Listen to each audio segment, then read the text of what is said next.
বাহুবলের অহংকারে থাকিস না রে আর, গরিবের পায়ের নিচে মারিস না রে আর। জুলুমবাজি কদিন রবে, কোমর বেঁকে কামান হবে। হাতের মুঠোয় বল পাবি না, রক্ত যে তোর শুকিয়ে যাবে, রক্ত যে তোর শুকিয়ে যাবে। শুনলে কথা ছেড়ে দে রে মিছে অহংকার, বাহুবলের অহংকারে থাকিস না রে আর, গরিবের পায়ের নিচে মারিস না রে আর। রাঙা চোখে কাজ বেশি দিন হবে না, রাঙা চোখে কাজ বেশি দিন হবে না, পাকা ফল ডালে লেগে রবে না। আলোর শেষে আসবে জানিস, আলোর শেষে আসবে জানিস ঘোর অন্ধকার। বাহুবলের অহংকারে থাকিস না রে আর, গরিবের পায়ের নিচে মারিস না রে আর। ইমানের উপরে অটল থাকতে গেলে হারামকে ছেড়ে দিতে হবে, হালালের উপরে দাঁড়িয়ে থাকতে হবে, আমানতের খেয়ানতকে বাদ দিয়ে দিতে হবে, অযথা মানুষের উপরে নিপীড়ন নির্যাতন বন্ধ করে দিতে হবে। দুনিয়াতে চলতে হবে আপনাকে খাকসার হয়ে, দুনিয়াতে চলতে হবে আপনাকে সোজা সাপটা হয়ে। উপস্থিত বিভিন্ন শ্রেণীর ছোট এবং বড়, ধনী ও গরিব আমার ভাই ও বন্ধুগণ, তথা মজলিস থেকে অনতি দূরে এক পার্শ্বে শান্তশিষ্টভাবে বসে থাকা অবলা সরলা আমার স্নেহের মাতা ও ভগ্নীগণ, আমি আল্লাহ রাব্বুল আলামিনের শুকরগুজারি করছি যে আল্লাহ তাআলা আমাকে এই স্টেজে আপনাদের মতো পুরুষ লোকেদের সামনে মুখোমুখি হয়ে দু চারটি কথা বলার জন্য একটুখানি সুযোগ দিয়েছেন। যদিও মাঝখানে একটা ব্যবধান তৈরি হয়েছিল, আমি আস্তে আস্তে দেখতে দেখতে আপনাদের সামনেই 63 বছরে পড়ে গেলাম। এই মাদ্রাসাতে এসেছিলাম 1971 সালে। তখন আমি একটা একরকম বালক, আর আজকে আসছি এইখানে আপনাদের সাথে কিছু কথোপকথন করার জন্য। সে আমি এখন জীবনের পড়ন্ত বেলায় ডবল ডিউটি করার মতো মন মেজাজ, মানসিকতা এবং গায়ে শক্তি ও সাহস আর আমি পাই না। 1.5 ঘন্টা সময় মায়েদের জন্য খরচ করে কেমন যেন বিধ্বস্ত হয়ে আছি। কিন্তু আপনাদেরও তো একটা হক বর্তাই, সেই হেতু সাহস করে আমি শেষের বেলায় টাইম নিলাম। মাদ্রাসার কাজ সমাধা হয়ে গেছে, এবার আপনারা যদি আমার কথা শুনবার জন্য একটু সময় দেন তো আলহামদুলিল্লাহ, আর না দিয়ে যদি পালিয়ে যান তারপরেও আলহামদুলিল্লাহ। আমি আপনাদের সামনে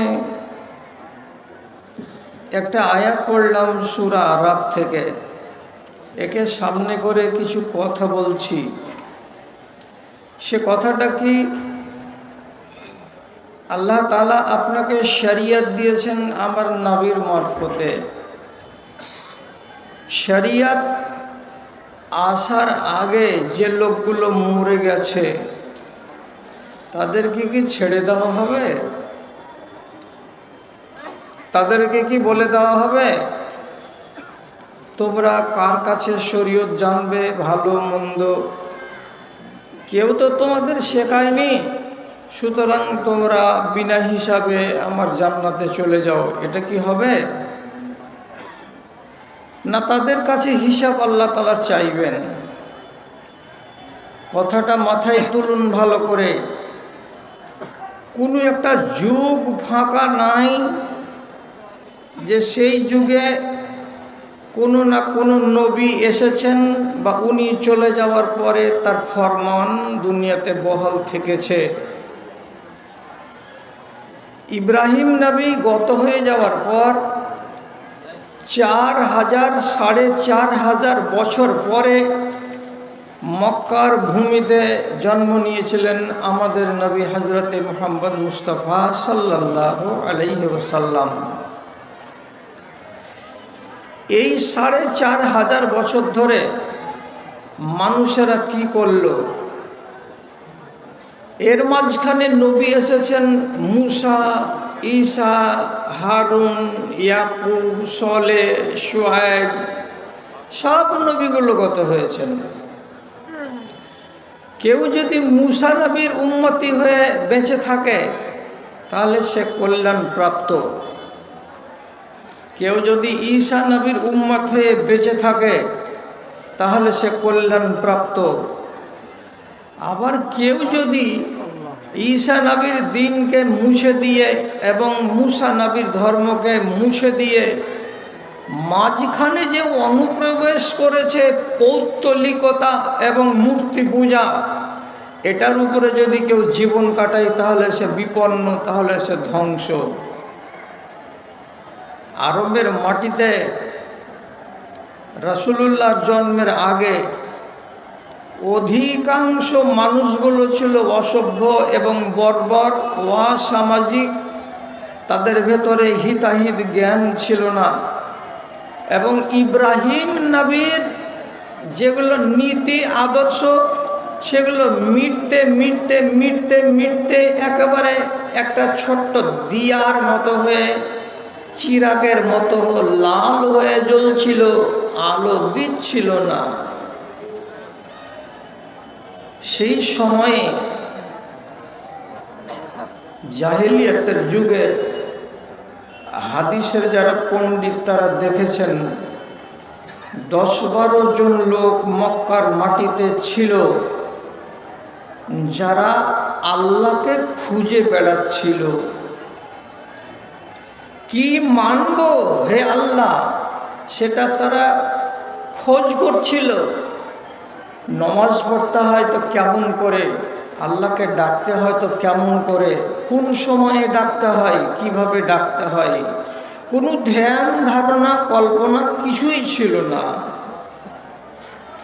এই লোকগুলো কতটি বললাম? জনা 10, এছাড়া আর নেই। সব মূর্তির পূজায় ডুবে গেছে। আমি একটা নাম বলি, যারা ধর্মকে খুঁজে বেড়াচ্ছে রাত আর দিন, দিনকে খুঁজে বেড়াচ্ছে রাত আর দিন, এক আল্লাহকে পাবো কি করে তা খুঁজে বেড়াচ্ছে রাত আর দিন। কি দিয়ে? নিজের মগজ দিয়ে। আল্লাহ তাআলা কোরআনে বলেছেন ফাআলহামাহা ফুজুরাহা ওয়া তাকওয়াহা, তোমাদেরকে শ্রেষ্ঠ মানব করে তৈরি করলাম, বিবেক বুদ্ধি দিয়ে আমি সজ্জিত করলাম। সেই বিবেকের দ্বারাই, সেই বুদ্ধির দ্বারাই তোমাকে কোনটা হক চিনে নিতে হবে, কোনটা না হক চিনে নিতে হবে, কোনটা উচিত সেটা চিনে নিতে হবে, কোনটা অনুচিত সেটা তোমাকে চিনে নিতে হবে। নবী যদি তোমার সামনে না থাকে, কিতাব যদি তোমার সামনে না থাকে, তবুও তুমি একজন মানুষ হিসাবে তোমার বিবেকের দ্বারাই তুমি কিছু না কিছু ভালো কাজ করবে। কিরকম করবে? অন্তত পক্ষে পড়া নেই, শোনা নেই, মৌলবি নেই, আলেম নেই, সৎ পথ দেখাবার কোনো লোক নেই, তবে তুমি একটা পাহাড়ের উপরে বসে গিয়ে নিজের মগজকে বলো কি, এখন ঠান্ডার দিন, গাছে গাছে কমলা লেবু ঝুলছে, গাছে গাছে সেব ঝুলছে, আবার কি এমন হচ্ছে মাস 3 পরে গাছগুলো সব ফাঁকা পড়ে যাচ্ছে, কে করছে এমনটা? এই কথাটাই যদি মগজে জেগে যায় আর মনে মনে সে বলে নিশ্চয় কেউ একজন আছে যার ক্ষমতা অসীম, সেই এই কাজগুলো করছে, আল্লাহকে চেনা হয়ে গেল। আল্লাহকে চিনে নিল সে। ওখানে মৌলবি নেই, মাওলানা নেই, কেউ নেই। হঠাৎ ওর মগজে চেপে গেল একটা কথা, কি? হে পরওয়ারদিগার, এই এলাকায় 4টা মাস শীতে ঢাকা থাকছে, বরফে ঢাকা থাকছে, আবার জানুয়ারি, ফেব্রুয়ারি, মার্চ এই মাস কটা যখন পার হয়ে যাচ্ছে তখন পুরো পাহাড়ের এলাকা, বন বাদার জঙ্গল সব কিছু কেন সাদা হয়ে যাচ্ছে, ফাঁকা হয়ে যাচ্ছে, কোথাও বরফ দেখতে পাওয়া যায় না। এটা কে করছে? নিশ্চয়ই কেউ করনেওয়ালা আছে। আর কেউ যদি করনেওয়ালা থাকে, এই কথাটা যদি মগজে জন্মে যায়, তাহলে আপনি আল্লাহকে পেয়ে গেলেন। আপনার এটাই হলো ঈমান। নামাজ পড়েছেন, নামাজের তো কল্পনাই নাই। রোজা করেছেন, রোজার তো কোনো কল্পনাই নাই। সত্য কথা বলেছেন, কাকে বলে সত্য আর কাকে বলে মিথ্যা এগুলো তো আমাকে কেউ শিখায়নি। আমি এমন জায়গাতে আছি, তাহলে আমি রবকে পেলাম কি দিয়ে? আমার মগজ দিয়ে, আমার বিবেক দিয়ে।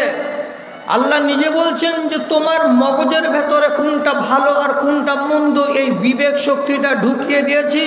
তোমার বিদ্যার দ্বারাই, তোমার মগজের দ্বারাই, তোমার বুদ্ধির দ্বারাই ভালো আর মন্দকে যাচাই বাছাই করো। হয় না? ভালো আর মন্দ বিবেক দ্বারাই আমি বিবেচনা করি না? হাদিস বলছে, খেয়াল করুন হাদিসের দিকে। একটা মানুষ রাজুলুন কালবান ইয়ালহাসু ওয়া ইয়াকুলু সারা, একটা পাট ইঁদারার কিনারায় দাঁড়িয়ে দাঁড়িয়ে একটা কুকুর জিভাটাকে বের করে দিয়ে হাঁপাচ্ছে এবং মাঝে মাঝে ইঁদারার পাশের ভিজা ভিজা মাটিগুলোকে জিভ দিয়ে চাটছে আর ভিজা ভিজা মাটিগুলোকে একটু করে করে খেয়ে খেয়ে নিচ্ছে। এর জিভ বেরিয়ে যাচ্ছে, হাঁপাচ্ছে, ভিজা মাটিগুলোকে জিভ দিয়ে চাটছে। আপনাকে যে আল্লাহ তাআলা মানুষ করেছেন মগজ দিয়ে, বুঝতে পারেন না যে এটা ব্যাপার কি, ব্যাপারটা কি? তো সেই লোকটা বুঝতে পারলো যে এই কুকুরটা পিপাসিত। আমার কলেজা শুকাতে গেলে আমি যেমন পানি পান করি, তেমনি এই কুকুরটাকে পিপাসা লেগেছে, তাকেও তার কলেজা ঠান্ডা করতে হবে। কি দিয়ে বুঝলো? নিজের মগজ দিয়ে বুঝলো। তারপর কি করলো?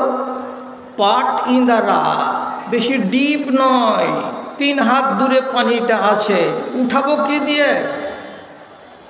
চামড়ার মোজা, যাকে জওরাব বলা হয়, সেই একটা চামড়ার মোজাকে পা থেকে খুলে পাট ইঁদারার পানি খানিকটা তুলে একটু একটু করে কুকুরটার মুখে ঢেলে দিল।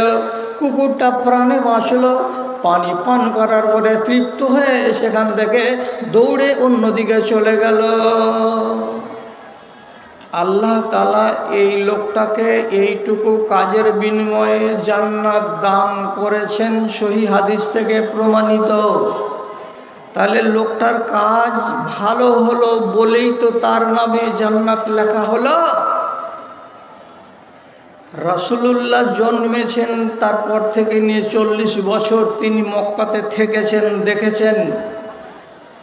এবং ইতিহাস থেকে জানতে পারছি মক্কার মাটিতে একটাও কোনো মানুষ এমন ছিল না, এই 10টাকে বাদ দিয়ে, যারা নিজের বিবেক দিয়ে আল্লাহকে চিনবে। তথাপি ধর্মের জন্য দৌড়ে বেড়াচ্ছে এরা, দিনকে খোঁজ করার জন্য এখান থেকে সেখানে ছুটে বেড়াচ্ছে। যদি মগজ শক্তিশালী থাকে তাহলে 2-3টার নাম বলছি, একটু দয়া করে মগজে তুলুন। হযরত খাদিজার চাচাতো ভাই ওয়ারকা বিন নওফাল এক। আরেকজন লোকের নাম বলছি, তার নাম যায়েদ ইবনে আমর। আরেকজন লোকের নাম উসমান বিন সুরাবি হুবাইরেস। আরেকজন লোকের নাম বলছি ওবাইদুল্লাহ বিন জাহাশ।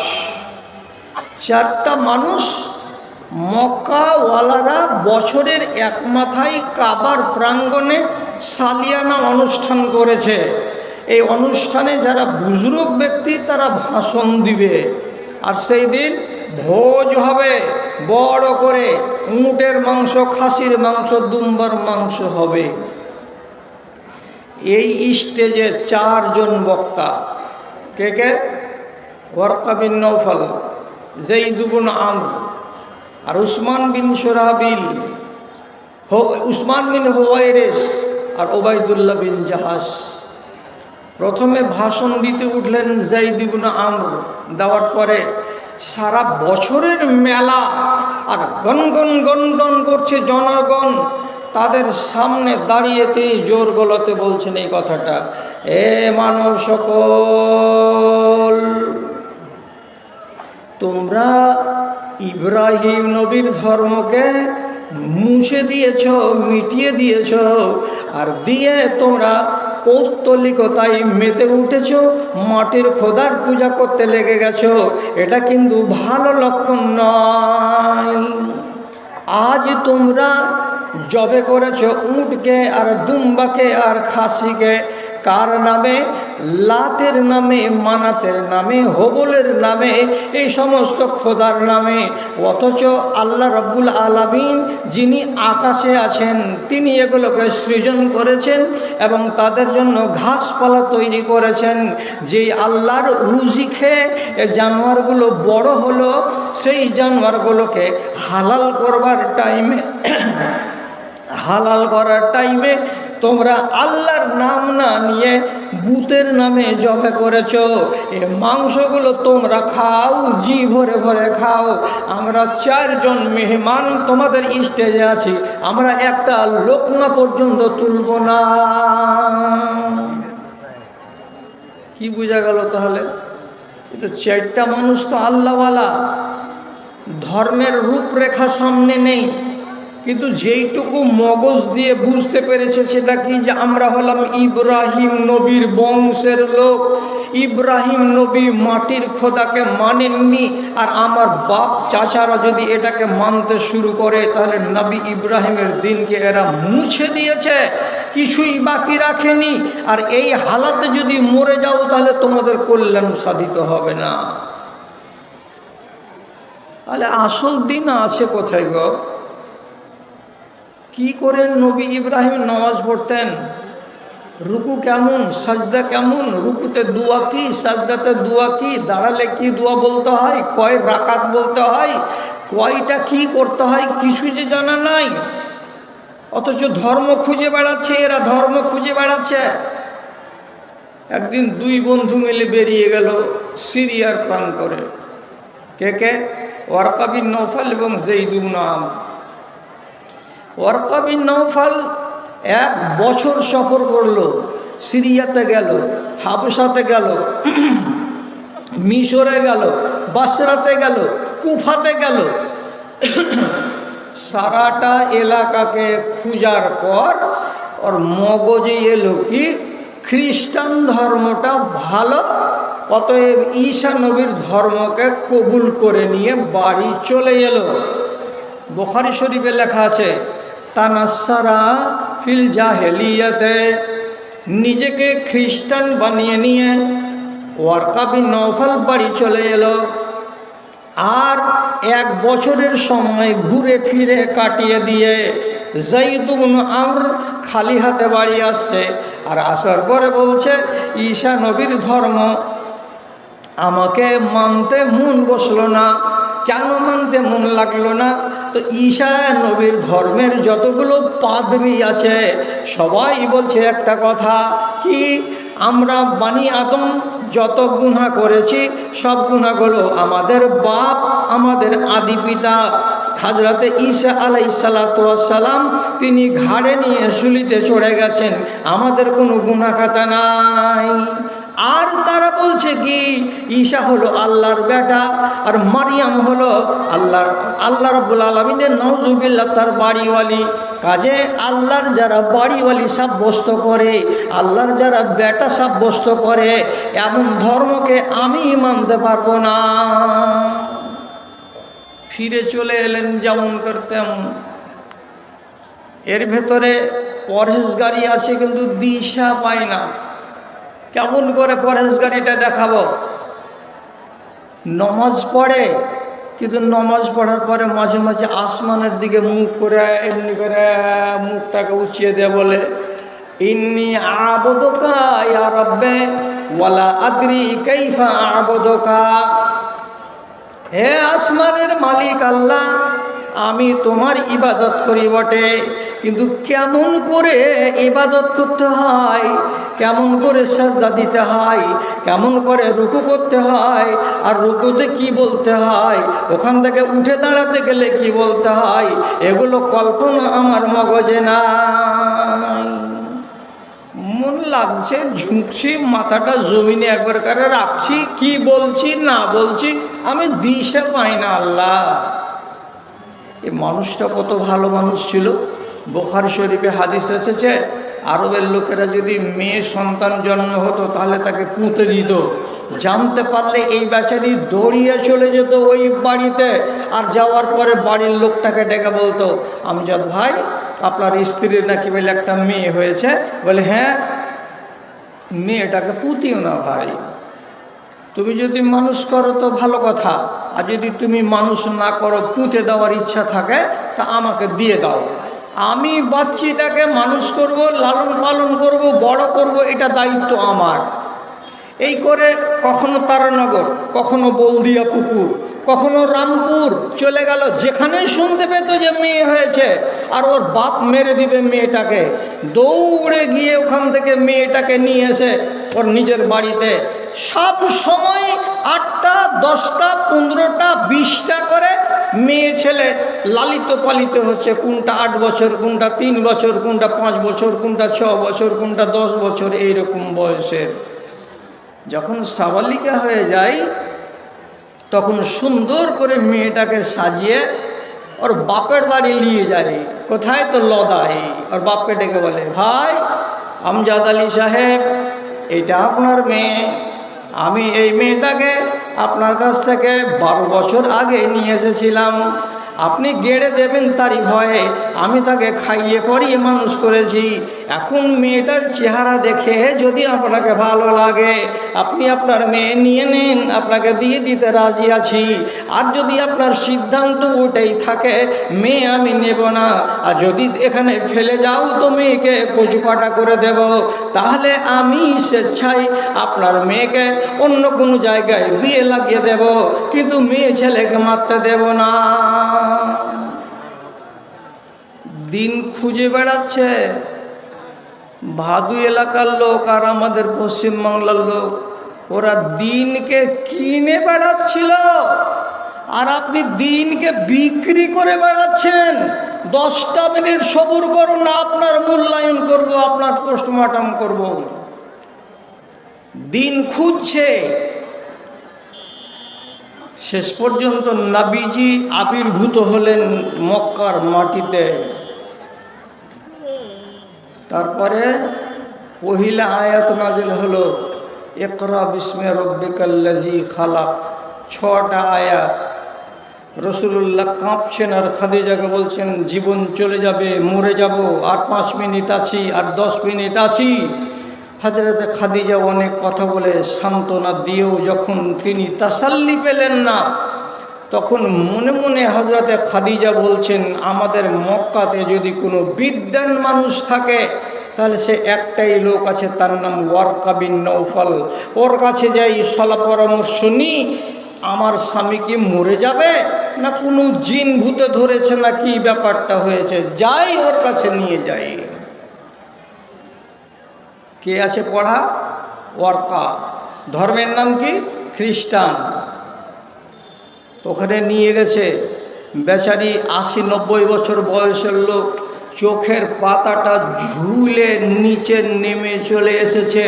যদি কাউকে দেখার মন লাগে তাহলে এইরকম করে শাটারের গেট তুলে এইভাবে করবে, তাহলে মানুষকে দেখতে পাবে।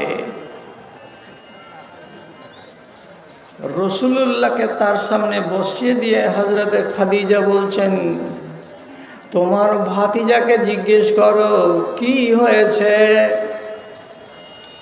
এটা হলো আমার স্বামী, একে নিয়ে আমি কাল থেকে পেরেশান পেরেশান আছি। ওয়ারকা বিন নওফল বুড়া মানুষ রাসূলুল্লাহকে বলছেন, কি হয়েছে বাবা?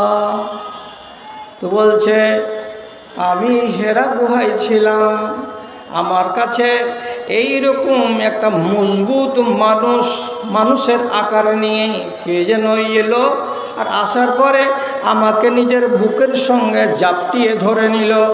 কত জোরে আমাকে চাপলো, হাত্তা বালাগা মিন্নিল জহদ, আমার মন বলছে যে আমার জান বেরিয়ে যাবে, আমার প্রাণ বেরিয়ে যাবে।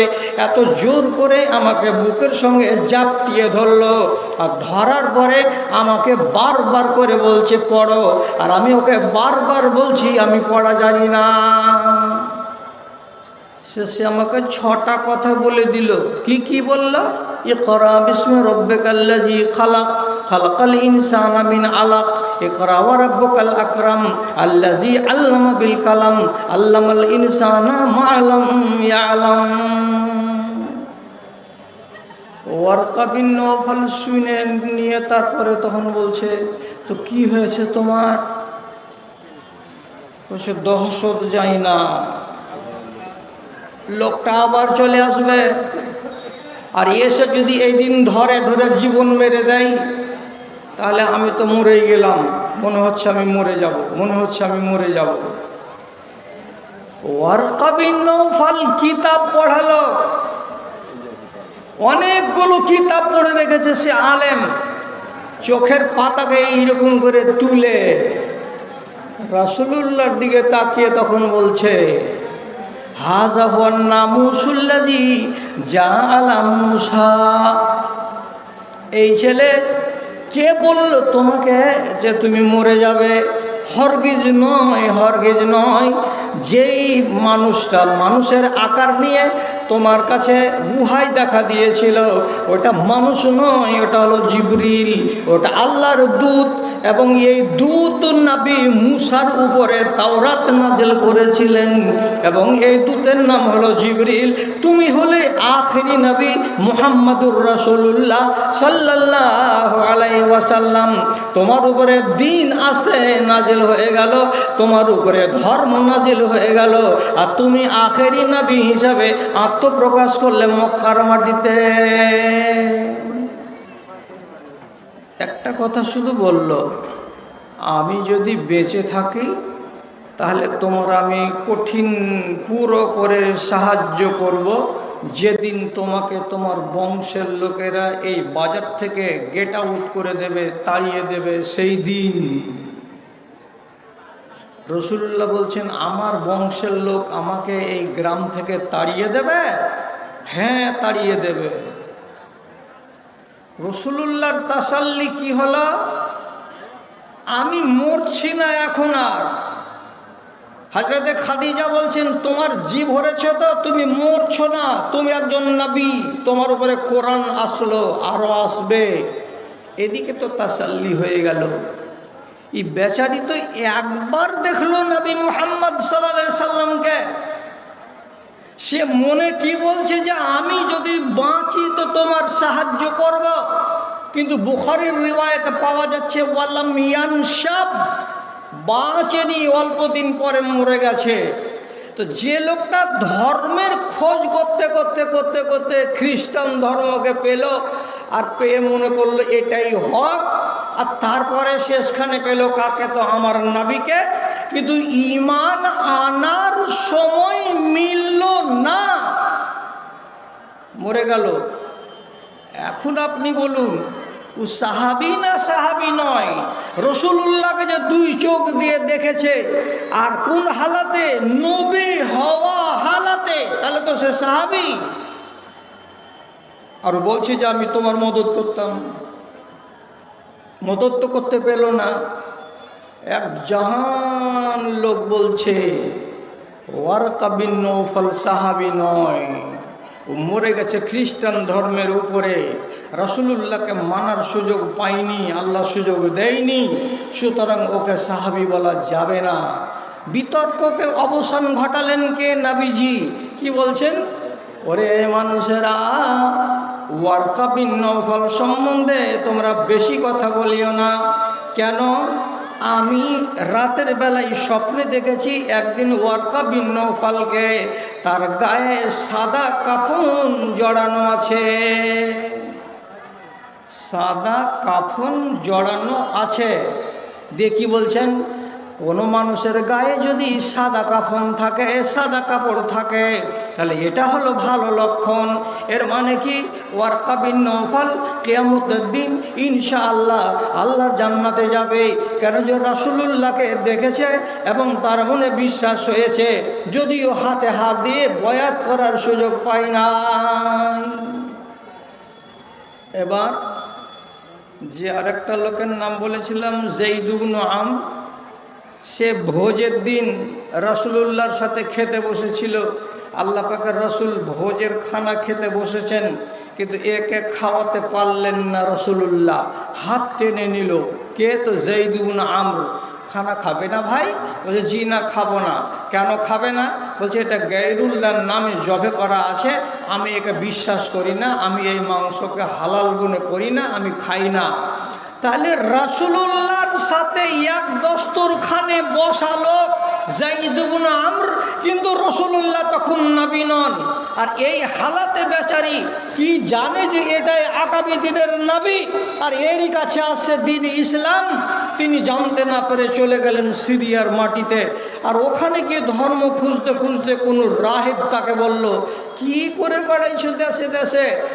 মক্কা চলে যাও, তোমার গ্রামে তোমার বাড়িতে আখেরি নবী চলে এসেছে, আমরা খবর পেয়ে গেছি। বেচারি দৌড়ে দৌড়ে দৌড়ে উটের উপরে সবারই সবকে চাপিয়ে দিয়ে, নে তাড়াতাড়ি নে, তাড়াতাড়ি চল।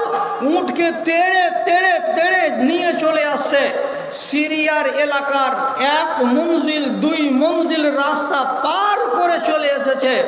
মক্কা যাব, রাসূলুল্লাহকে দেখব, তার হাতে হাত দিয়ে ঈমান কবুল করব। হক কোথায় আছে তাকে খুঁজে পাবো, কেমন করে আল্লাহকে পাওয়া যায় তা চিনতে পারবো। কার দ্বারাই? তো আখেরি নবীর দ্বারাই। কত বড় বুক ভরা আশা নিয়ে বেচারি দৌড়ে চলে আসছে। রাস্তাতে ডাকাতের দল তাকে ছিনতাই করে নিল এবং তাকে জীবনে মেরে দিল, আর উট আর ধন সম্পত্তি সব লুটে নিল। বেচারির মনের বাসনা মনের ভেতরেই থেকে গেল, আর মক্কা পর্যন্ত পৌঁছিতে পারল না, রাসূলুল্লাহর সঙ্গে দেখা করতে পেল না। খানা কমেছে টাকা নাকি? খানা খাবে যারা, শেষ হতে যাচ্ছে খানা। যারা খাওয়ার ইচ্ছুক তারা আপনারা ওখানে গিয়ে খেয়ে আসতে পারেন, এখন ভিড়ভাড় নেই, খেয়ে আসতে পারেন। আচ্ছা, এই লোকটার কি হবে এখন? এই লোকটা সম্পর্কে আপনি কি বলবেন যে আল্লাহ তাআলা একে জান্নাত দিয়ে দেবে? রসুল তো পাইনি দেখতে, দিন ইসলাম তো পাইনি। তো দিন ইসলাম না পেল তো কি হলো? কি হলো তাতে? মিল্লাতে ইব্রাহিমের উপরে অটল ঈমান নিয়ে বেঁচে আছে। আরে কখনো কখনো সিজদা লাগাই, কখনো কখনো এমনি মুখ উপর দিকে তুলে দিয়ে কি হাউমাউ করে বলে, কোনো রূপরেখা নাই। শেষের বেলায় মরবার আগে হাত উপর দিকে করে, মুখ উপর দিকে করে আল্লাহ তাআলাকে সাক্ষী করে বলছে, ইয়া রাব্বে ইন্নী আলা মিল্লাতে ইব্রাহিম ওয়া আমুতু আলা মিল্লাতে ইব্রাহিম। হে পরওয়ারদিগার, আমি ইব্রাহিম নবীর মিল্লাতের উপরে কায়েম আছি, আর ইব্রাহিম নবীর মিল্লাতের উপরে আমি বেঁচে আছি, এই মিল্লাতের উপরে আমি মরে যাব। নবী ইব্রাহিমের মিল্লাতের উপরে মরে গেল, কিন্তু রাসূলুল্লাহ আবার বলছেন কি, কিয়ামতের দিন এই লোকটা ঈসা নবীর উম্মত, আর আমার নবী, আমি যে নবী, আমার উম্মতীদের মাঝখানে একাই একটা উম্মত হয়ে হাসরের ময়দানে খাড়া হবে, এবং এই লোকটা জান্নাতি। আপনাকে কেন বললাম কথাটি? ওরা দিন খুঁজে বেড়াচ্ছিল, ওরা দিনকে বুকে লাগাবার জন্য খুঁজে বেড়াচ্ছিল। আর আপনি দিনকে মেরে, দিনকে ঝেড়ে গা থেকে নামিয়ে দিবেন বলে আপনি দুনিয়া দুনিয়া দৌড়ে বেড়াচ্ছেন। আপনাতে আর এ লোকগুলোতে কত তফাৎ! আশ্চর্য হাদিস নয়, সহিহ হাদিস বলছি। একটা আলেম বাম দিকে বসে আছেন, যখন একটা কোরআনের আয়াত পড়ি তখন মাথা আমার চুলকায়, আর একটা হাদিস যখন মনে চলে আসে তখন আমার শরীর খিসমিস খিসমিস করে উঠে, আর আমি মনে মনে পেরেশান হয়ে যাই। কোরআনের আয়াতটা কি? আল্লাহ তাআলা বলছেন, তিলকাল জান্নাতুল্লাতী নূরুসুহা মিন ইবাদিনা মান কানা তাকিয়া। এটা হলো আমার জান্নাত। এই জান্নাতকে আমি তৈরি করেছি আমার বান্দাদের জন্য, যে বান্দাগুলো আমাকে ভয় করে, যে বান্দাগুলোর অন্তরে আমি আছি এবং আমি একজন শাসক বলে তাদের অন্তরটা কেঁপে কেঁপে উঠে। যারা ভয় রাখে অন্তরের ভেতরে, তাদের জন্য এই জান্নাতটাকে তৈরি করা আছে। এটা আয়াত পড়লাম তো ভালো আয়াত, তো মন কেন, মাথা কেন চুলকাই এই জন্য যে জান্নাত আল্লাহ তাআলা তৈরি করলেন কাদের জন্য? যারা আল্লাহকে ভয় করে তাদের জন্য। তো আজকে ভাদু মাদ্রাসার প্রাঙ্গণে আছি, আপনারাকে সামনে করে বলি, আমি 3 ব্যাটারির লাইট দিচ্ছি আপনাকে, একটা লোক এই জায়গাটির ভেতর থেকে খুঁজে দেন তো যে লোকটা আল্লাহকে ভয় করে। এতটি মেয়ে ছেলে বসে আছে, ওদের সামনে যান, আর যাওয়ার পরে একটা মেয়ে ছেলে বের করে দেন তো যেই লোকটাকে, যেই মেয়েটাকে পেলাম যে হ্যাঁ এই মেয়েটি আল্লাহকে বলে ডরায়, আপনি বের করে দেন। আপনি বলুন আমাদেরই খেয়ে আমাদেরকে এত নিচু নামাচ্ছ কেন গো বলিস? হ্যাঁ, তাহলে পরের হাদিসটা বলে দিয়ে আলোচনাটা করি। হযরতে আব্দুল্লাহ বিন মাসউদ রাদিয়াল্লাহু তাআলা আনহু বলছেন, ইয়াতি আলান নাসে জামানুন ইয়াজতামিউনা ফি সালাতিল ফজরে ওয়া লাইসা ফীহিম মুমিন। একটা সময় চলে আসছে, ওই সময় একটা মসজিদের সামনের দিকে দেখতে পাবে ফজরের নামাজ পড়ে নেওয়ার পরে এক জামাত লোক, 50 জন লোক, 60 জন লোক বারান্দাতে ভর্তি হয়ে বসে আছে। এরা কারা? তো ফজরের নামাজ আদায় করেছে যারা। তাহলে ফজরের নামাজ পড়ার পরে নামাজের জিকির আজকারকে শেষ করে দেওয়ার পর বাইরে বসে আছে। তো এই লোকগুলো একটা দিন আসবে, ইবনে মাসউদ রাদিয়াল্লাহু তাআলা আনহু বলছেন, নামাজ পড়েছে, পড়ার পরে মসজিদে বসে আছে, তথাপি লাইসা ফীহিম মুমিনুন, ওদের ভেতরে একটাও মুমিন পাওয়া যাবে না, ওদের ভেতরে একটাও মুমিন খুঁজে পাবে না। আরে নামাজ যে পড়লো ফজরের, তো ফের বলছে কি আব্দুল্লাহ বিন মাসউদ যে একটা সময় চলে আসবে 50টা লোক নামাজ পড়ে বাইরে বসে আছে, কিন্তু একটাও মুমিন নয়, একটাও মুমিন নয়। এই হাদিস যেদিন থেকে পড়েছে সেদিন থেকে মাথার মগজ যেন উলিবিলি করছে। এরা নামাজ পড়লো, আর তারপরে আব্দুল্লাহ বিন মাসউদ রাদিয়াল্লাহু তাআলা আনহু বলছেন এরা একটাও মুমিন নয়। এটা কেন বললেন এই কথাটা? হাদিসের ভেতরে লেখা আছে, এদের ভেতরে এই 50 জন লোক যারা ফজরের নামাজ আদায় করলো, আদায় করে নেওয়ার পরে এই মসজিদ থেকে যখন বাইরে যাবে তো 100টার ভেতরে দেখতে পাওয়া যাবে 10 জন লোক এমন আছে যারা হারাম খায়। 10টা বাদ, যে লোকটা হারাম খায় সে লোকটা কি মুমিন? নামাজ পড়লো তো কি হলো? নামাজ আল্লাহর হুকুম পালন করেছে, কিন্তু হারাম খাওয়ার কারণে মুমিন হতে পারেনি, মুসলমান হয়ে বেঁচে আছে। তো 10টা লোক কি হয়? তো বলছে হারাম খায়, আর হারাম খাওয়ার কারণে সে মুমিন হতে পারেনি। আর 10টা লোকের কি হলো? আর 10টা লোককে দেখা যাবে রমজান মাসের রোজা ঠিকঠাক করে আদায় করে দেবে না, ওজুর করবে, আপত্তি করবে, রোজাকে ছেড়ে দেবে। যদি 100 জন লোকের ভেতরে 5টা লোক রোজাকে ছেড়ে দেয় বিনা কারণেই, তাহলে ওই লোকটি নমাজ পড়তে গেলেও তারা মুমিন নয়, তারা মুসলমান। আর কি হলো? যেই 50টা লোক জুমা মসজিদের সামনে ফজরের নামাজ পড়ে বসেছিল, এর ভেতরে 10টা লোক তোমরা এমন পাবে যে লোকগুলো ফসলের ওসর বের করে না, জাকাত বের করে না। আর ওসর যারা বের করে না তারাকে নিজে যদি বলে যে আমরা মুমিন মুসলমান, আল্লাহর কসম খেয়ে বলা যাচ্ছে এটা হলো ফরজ, এটা হলো ফরজ। যারা ফরজকে আদায় করে না তারা মুমিন নয়, তারা হলো মুসলমান। ঠকবাস্তে গাঁওজার 10টা ছেলে টাকা নিয়ে বিয়ে করা, 10টা ছেলে গাঁজা খাওয়া, 10টা লোক মদখড়ি করা, 10টা লোক হলো অহংকারী, বুকে অহংকার নিয়ে ঘুরে বেড়াচ্ছে যে আমি হলাম দেশের নেতা, আর আমি হলাম দেশের আমি হলাম দেশের ডন। আর 10 জন লোক যদি আছে তো তার পিছনে পিছনে হুহুমাদারি, যা আমল করি নাহি না করি, একদিন এসেছি এটাই আমাদের জন্য যথেষ্ট, গলাবাজি করা। আর একগুলো লোক আছে কি একবারে খানাটাই হারামের খানা খায়।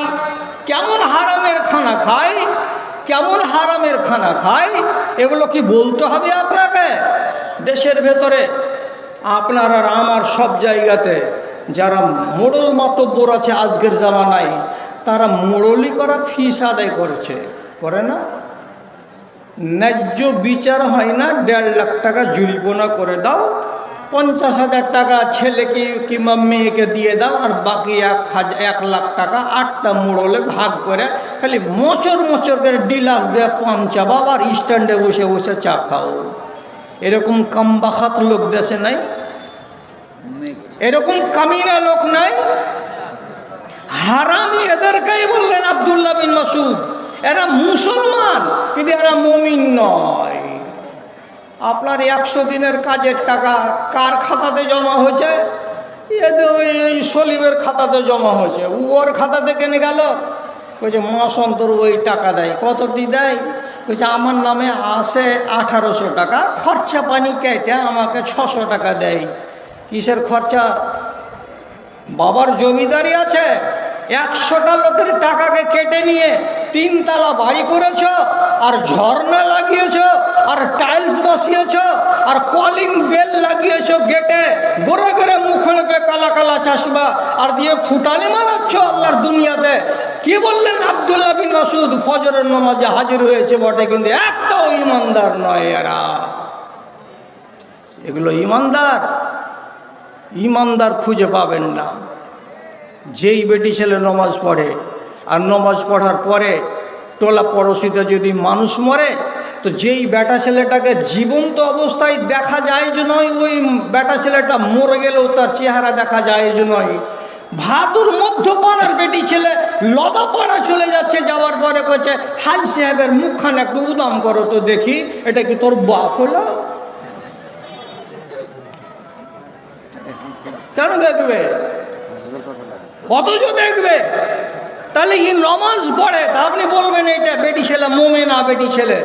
বলে মোমেনা বেটি ছেলে না, এটা মুসলমান বেটি ছেলে।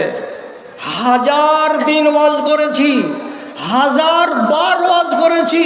আল্লাহ তাআলা সূরা নূরে বলেছেন, তুমি ঠোঁট লাল করো, তুমি লিপস্টিক দাও, তুমি সুরমা লাগাও, তুমি ফেয়ার অ্যান্ড লাভলি লাগাও, তুমি হাতগুলোকে মেহেন্দি দিয়ে লাল টুকটুকে করে রাখো, তুমি 1 ছাটের ব্লাউজ গায়ে দিয়ে ঘুঁটিটাকে খুলে রাখো, সব তোমার জন্য জায়েজ, কিন্তু তোমার ঘরের ভেতরে জায়েজ।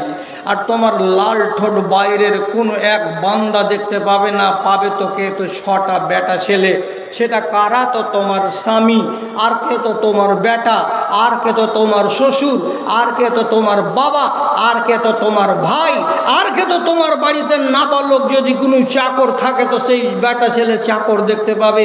এছাড়া পৃথিবীর কোনো একটা বেটা ছেলে তোমার লাল ঠোঁট দেখতে পাবে না, তোমার চোখ দেখতে পাবে না, তোমার গাল দেখতে পাবে না। আল্লাহ কোরআনে বলছেন ওয়ালা ইউবদিনা জিনাতাহুন্না ইল্লা লিবুলাতিহিন্না আও আবায়ে বুলাতিহিন্না। 6টা বেটা ছেলে বাদে কেউ দেখতে পাবে না। আর ভাদু গ্রামে যার যে মাটিতে আল্লাহর রহমত নাজিল হয় দিবারাত্রি, যেখানে বুখারীর দার্স হয়, যেখানে কোরআনের তাফসীর পড়া হয়, সেই গ্রামের 1000টা বেটি ছেলেকে দেখতে পাওয়া যাবে। টুকটুকে ঠোঁট করে দিয়ে কোথায় যাচ্ছে? বলছে শামসি যাচ্ছি আমার ভাসুর বেটির বিয়ে খেতে। যাও, তোমাকে রাসূলুল্লাহর সাহাবীর হাদিস থেকে প্রমাণ করে দেওয়া হলো তুমি মুসলমান, মরে গেলে মাটি পাবা, কিন্তু তুমি মুমিন নও। দিন তুমি বিক্রি করছ, আর ওরা দিনকে কিনে বেরিয়েছে। দিন বরবাদ হওয়ার কোন সাহাবীর মনের ভেতরে যদি সংশয় জন্মেছে তো বাড়িতে বসে বসে হাঁ হাঁ করে কেঁদেছে, আর আল্লাহকে ডেকে ডেকে বলেছে আল্লাহ আমার দিন কি চলে গেল, আমার দিন কি চলে গেল। কাব বিন মালিককে আল্লাহ রসুল বয়কট করে দিয়েছিলেন। 82 জন মুসলমানকে রাসূলুল্লাহ বয়কট করে দিয়েছিলেন। কেন? যে ওরা তাবুকের যুদ্ধে যায়নি। মদিনা ফিরে এসে রাসূলুল্লাহ একটা করে লোককে ডাকলেন আর বললেন, এই জয়েদ আলী তুমি যাওনি কেন? বলছে আল্লাহ রসুল আমার খুব পেট ব্যথা করছিল, আমার অসুখ ছিল, এই জন্য যায়নি। ঠিক আছে। করিম তুমি যাওনি কেন? বলছে আল্লাহ রসুল আমার বাড়িওয়ালির ছেলে হব করছিল, কেউ দেখার লোক ছিল না, ওই জন্য আমি যেতে পারিনি। আচ্ছা ঠিক আছে। তুমি যাওনি কেন? এই ওজোর আছে। তুমি যাওনি কেন? এই ওজোর আছে। করে করে করে করে 79 জন লোক একটা করে ওজোর বলে রেহাই পেয়ে গেল। আর 3টা মাত্র আল্লাহর বান্দা বাঁচলো। এরা বলছে আল্লাহ রসুল কোনো ওজোর নেই, কোনো আপত্তি নেই, বিনা কারণে বাড়িতে বসে থেকে গেছি। রাসূলুল্লাহ বললেন মদিনার লোক এরা 3 জনকে বয়কট করে দাও। কত বড় বয়কট হলো! কেউ কথা বলে না, কেউ সালাম দেয় না, কেউ চা খেতে ডাকে না, কেউ বাজারে নিয়ে যায় না। দেখে মনে হচ্ছে 25 বছরের শত্রুতা আছে এদের মাঝখানে, কেউ তাদের সামনে আসে না। এইরকম করে দিন কাটে। 40 দিন বয়কট হয়ে থেকে গেল বেচারারা এই 3 জন। ওরে আল্লাহ রে, ওরে আল্লাহ রে। এবার 40 দিনের দিন আল্লাহ পাকের নবী 3টা লোককে ডাকলেন, আর ডাকার পরে বলছেন এই 3 জন আসামি তোমরা ভালো করে শোনো, তোমাদের বাড়িতে বাড়িওয়ালি আছে? বলে হ্যাঁ আছে। 3 জন লোককে বলছি নিজের বাড়িওয়ালিকে বাপের বাড়ি ফেলে দিয়ে চলে আসো। বাড়িওয়ালির সঙ্গে ফুসুর করতে আর পাওয়া যাবে না। একাই বাড়িতে থাকো, তাহলে মজাটা ধরবে, ঢংটা পাবে। আর বাড়িওয়ালির সঙ্গে ঘুমাতে হবে না, বাড়িওয়ালির সঙ্গে কথা বলতে হবে না। আল্লাহ, কত কঠিন বয়কট হলো। এইবার 3 জন লোকই তো নিজের স্ত্রীরাকে ডেকে বলছে যে কি করবি, বাড়ি যা, বাপের বাড়ি। তো 2 জন তো পাঠিয়ে দিল। একটা বাড়িওয়ালি রাসূলুল্লাহকে এসে বলছে আল্লাহ রসুল আমার স্বামীটা খুবই কমজোর মানুষ, রাতের বেলায় পেশাব করতে যদি উঠবে তো এমনই দেড় কানা যে উজট খেয়ে পড়ে গেলে উঠে বের লোক নেই বাড়িতে। বুঝেছি তাই নাকি? বলে হ্যাঁ। রাসূলুল্লাহ বলছেন শুনো, এই সাহাবীটাকে তার দেহের দিকে, কমজোরির দিকে দেখে আমি অর্ডার দিচ্ছি, এ বাড়িওয়ালি তুমি বাপের বাড়ি যাও না, কিন্তু মনে রেখো বুড়া যেই ঘরে যে চকিতে ঘুমাবে ওই ল্যাপের তলায় ঘুমাতে পাবে না, ওকে ঘুমিয়ে দাও ল্যাপের তলায়, আর দিয়ে তুমি বাইরে বারান্দায় ঘুমিয়ে থাকো। ও যদি ফুসুর ফুসুর করার কথা ভাবে তো তুমি ওর ডাকে সাড়া দেবে না, তুমি আলাদা, ও আলাদা থাকবে। রাতের বেলায় যখন পিশাবের দরকার হবে তোমাকে আওয়াজ দেবে, হাতখানা ধরে তাকে পিশাব পর্যন্ত নিয়ে যাবে, পিশাব করে এনে আবার বিছানায় শুইয়ে দেবে। ও যদি বলে দুলালির মা আমার গোড়াতে শুয়ে যা, তো জোর করে বলবে তোমার গোড়াতে শোয়া হারাম। কেমন ঠেলা দিলেন রাসূলুল্লাহ!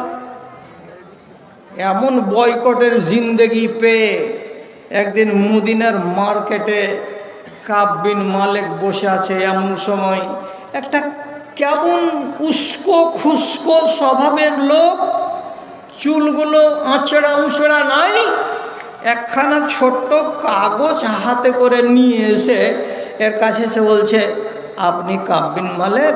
বলে হ্যাঁ। এইখানটা নেন, এই জিনিসখানটাকে হাতে করেন। হাতে করল, হাতে করে যদি পড়ে দেখছে তো কি লেখা আছে চিঠিতে? লেখা আছে মিন মালিক গাসসান। মদিনা থেকে 800 কিলোমিটার উত্তর দিকে জর্ডন শহরের কাছে একটা এলাকা ছিল, তার নাম হলো গাসসান। ওই জায়গার বাদশাহ চিঠিখানা লিখেছে। কাকে? তো কাব বিন মালিককে। কি লেখা আছে? ইন্না সাহেবাকা কাদ জাফাকা আলহিক বিনা নওয়াসিকা। এই কাব বিন মালিক, তোমার মতো শিক্ষিত লোকটা, তোমার মতো তো সম্মানী লোকটা তোমার উপরে জুলুম করেছে তোমাদের সাথী, তোমাদের সঙ্গী, তোমাদের নেতা নবী মুহাম্মদ সাল্লাল্লাহু আলাইহি সাল্লাম। আর এই জুলুম আমি সহ্য করতে পারছি না। আমার বাড়ি তোমার বাড়ি থেকে 800 কিলোমিটার দূরে। আমি তোমার উপরে দরদ দেখাতে চাইছি।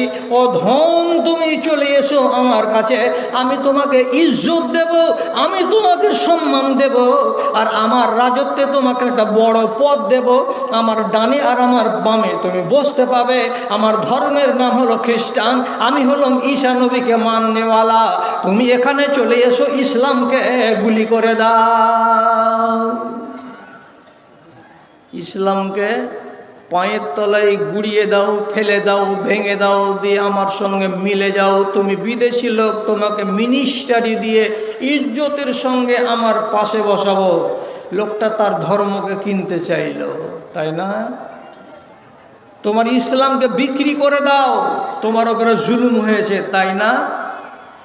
চিঠিখানাটাকে পড়ে তারপরে ভাবনা চিন্তা করে এক মুহূর্তের জন্য সেখানে চোখের পানিকে ঝরিয়ে কান্না করে চিঠিটাকে না পড়িয়ে বাড়ি নিয়ে এলো। আর আসার পরে যখন সন্ধ্যা নেমে এলো তখন জৈতুনের তেল দিয়ে একটা ছোট্ট কুপি জ্বালিয়ে চিঠিখানাকে খুলে দিয়ে আবার পড়ছে। কি বলছে? ইন্না সাহেবাকা কাদ জাফাকা, তোমার উপরে তোমার সাথী নবী মুহাম্মদ অবিচার করেছে। সাথে সাথে চিঠিটাকে শোনা মাত্রই ঝরঝর করে চোখ দিয়ে পানি সরিয়ে বলছে, আল্লাহ রে, ইন্না লিল্লাহি, আমার সাথী, আমার নেতা নবী মুহাম্মদ সাল্লাল্লাহু আলাইহি সাল্লাম আমার উপরে জুলুম করেন নাই, আমি তার উপরে জুলুম করেছি। আমি একটা বাহাদুর সাহাবী, আমি যুদ্ধের ময়দানে না গিয়ে কারণে বাড়তে থেকে গেছি, এটা তো আমার দোষ। আর আমার দোষের কারণে আমার নেতা আমাকে সাজা দিয়েছে, এটা আমি মন থেকে মেনে নিয়েছি। আর কিন্তু দুশমন আমাকে আমার দিনটাকে কেনার জন্য বলছে তোমার সঙ্গী তোমার উপরে জুলুম করেছে। না আল্লাহ, না, আমার সঙ্গী আমার উপরে জুলুম করে নাই।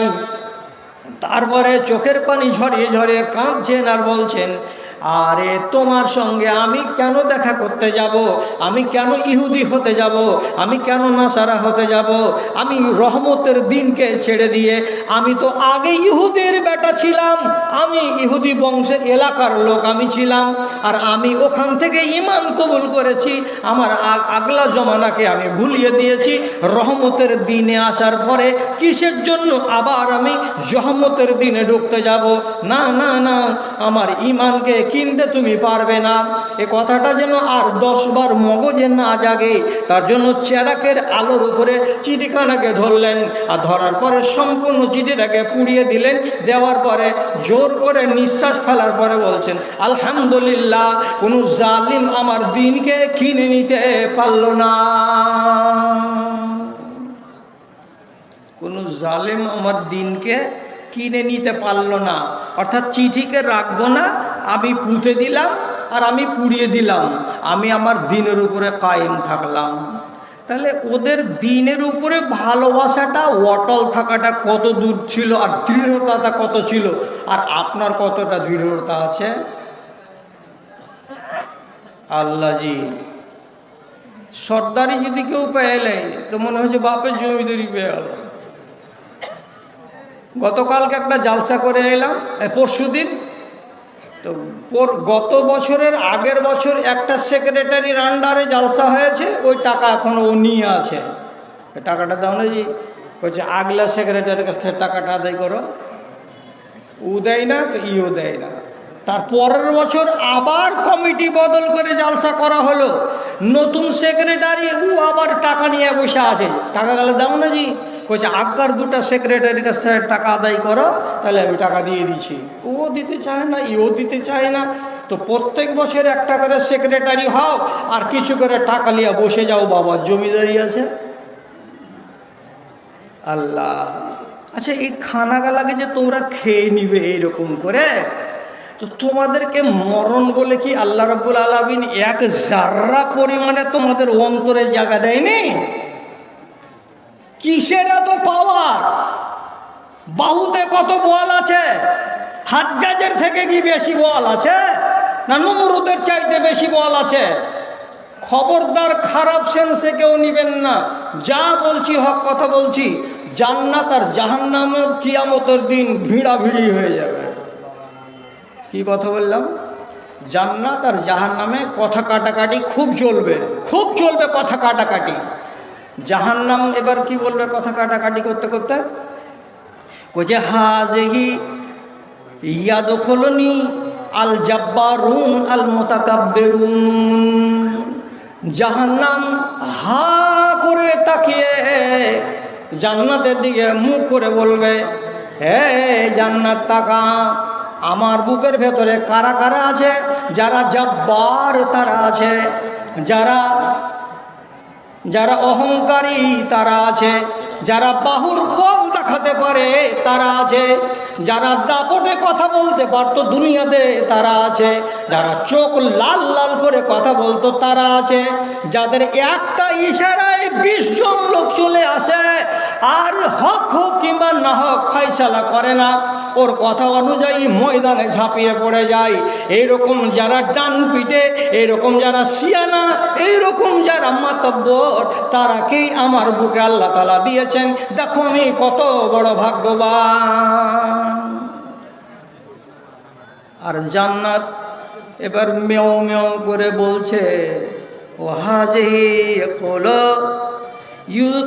ইউদখিলু ফিয়া আযুফা আল মাসাকিন। আল্লাহ তাআলা, তুমি আমার বুকে যদি জায়গা দিয়েছ তো কাকে? তো দক্ষিণ মাথার গুদড়কে, উত্তর মাথার পাতানোকে, অমুক টোলার ওই গরিবটাকে, অমুক টোলার ওই ফকিরটাকে, যে লোকটার দুনিয়াতে দাম কেউ দিছিল না, যে লোকটাকে দুনিয়াতে হ্যাকারত মনে করা হয়েছিল, যে লোকটাকে সবাই তুচ্ছ তাচ্ছিল্য করেছিল, এইরকম গরিব, এইরকম দুঃখী, এইরকম অসহায়, এরকম দরিদ্র মানুষগুলোকে তুমি আমার বুকের ভেতরে জায়গা দিয়েছ।